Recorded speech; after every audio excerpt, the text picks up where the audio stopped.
Bugungi videoda juda muhim mavzuni ko'rib chiqamiz. Qaysi o'g'itlarni bir-biri bilan aralashtirish mumkin emas? Bu xatolar hosildorlikni 30-50% gacha kamaytirishi mumkin. 1. Azotli o'g'itlar plus ohak aralashtirilmaydi. Azotli o'g'itlar guruhiga quyidagilar kiradi va hech qachon bularni ohak bilan aralashtirmang. Karbamid, mochevena, ammoniy selitra, ammoniy sulfat. Ohak moddalari guruhiga quyidagilar kiradi va hech qachon bularni azotli o'g'itlar bilan aralashtirmang. Kalsiy xlorid, dolomit, gips. Nima uchun aralashtirilmaydi? Ular aralashganda issiqlik chiqadi. Natijada azot havoga uchib ketadi. O'simlik azotni o'zlashtira olmaydi.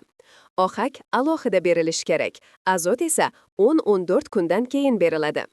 2. Superfosfat plus kaliy xlorid aralashtirish mumkin emas. Superfosfat kislotali o'g'it, kaliy xlorid xlorli o'g'it. Aralashtirilsa, fosforning o'zlashtirilishi kamayadi, xlor tuproqni nordonlashtiradi, o'simlikning ildiziga zarar bo'ladi.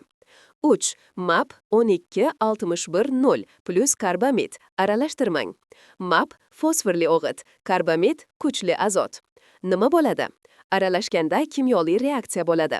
Harorat ko'tariladi, fosforning 40% yo'qoladi, MAP samarasiz bo'ladi. Keyingisi, kaliy nitrat plus kalsiy nitrat aralashtirilmaydi.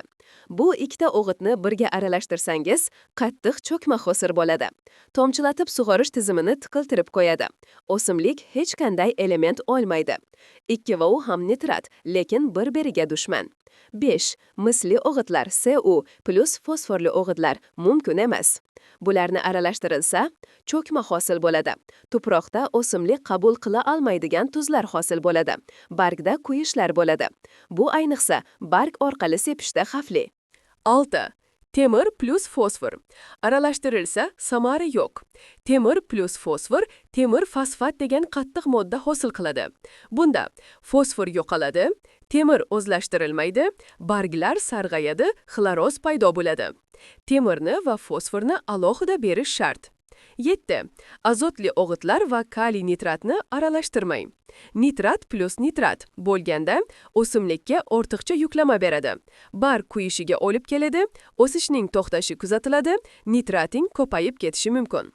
Eng asosiy aralashtirmaslik kerak bo'lgan juftliklar: azot va ohak, MAP va karbamid, superfosfat va kaliy xlorid, kalsiy nitrat va kaliy nitrat, mis va fosfor, temir va fosfor, azot va kaliy nitrat. To'g'ri aralashtirish hosildorlikni oshiradi. Xato aralashtirish esa hosilni yarmiga tushiradi.